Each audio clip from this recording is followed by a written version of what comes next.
សេចក្តីជូនដំណឹង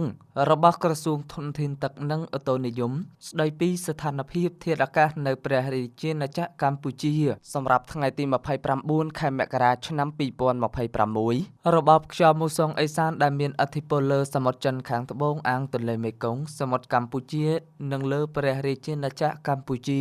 ស្ថានភាពបែបនេះនឹងធ្វើឲ្យធាតុអាកាសចាប់ពីថ្ងៃទី29ដល់ថ្ងៃទី31ខែមករាឆ្នាំ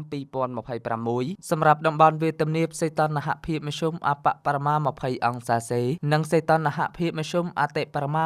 32អង្សាសេខ្ញុំបកមកពីទិសឧត្តរនិងទិសឦសានមានល្បឿនមធ្យម2ម៉ែត្រក្នុង1វិនាទីមានខេត្តបន្ទាយមានជ័យបាត់ដំបងសៀមរាបពោធិ៍សាត់កំពង់ឆ្នាំងកំពង់ធំកំពង់ចាមត្បូងឃ្មុំព្រៃវែងកណ្ដាលស្វាយរៀងតាកែវនិងរាជធានីភ្នំពេញពុំមានភ្លៀងធ្លាក់ទេរីឯតំបន់ខ្ពង់រាបសីតុណ្ហភាពមធ្យមអបបរមា17អង្សាសេនិងសីតុណ្ហភាពមធ្យមអតិបរមា31អង្សាសេខ្ញុំបកមកពីទិសឧត្តរនិងទិសឦសានមានល្បឿនមធ្យម3ម៉ែត្រក្នុង1វិនាទីមានខេត្តឧត្តរមានជ័យបៃលិនព្រះវិហារក្រចេះរតនគិរីមណ្ឌលគិរីកំពង់ស្ពឺស្ទឹងត្រែងតំបន់ជួរភ្នំក្រវាញនិងជួរភ្នំដងរែកពុំមានភ្លៀងធ្លាក់ទេដល់ឡែកសម្រាប់តំបន់មាត់សមុទ្រវិញសីតុណ្ហភាពមធ្យមអបបរមា19អង្សាសេនិងសីតុណ្ហភាពមធ្យមអតិបរមា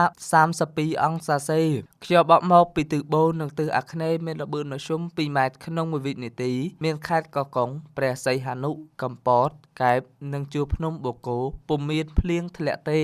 រលកសមុទ្រមានកម្ពស់មធ្យមអបបរមាកន្លះម៉ែត្រនិងកម្ពស់មធ្យមអតិបរមា1ម៉ែត្រអាស្រ័យដោយបានជម្រាបជូនខាងលើសូមសាធារណជនទទួលជ្រាបជាព័ត៌មាន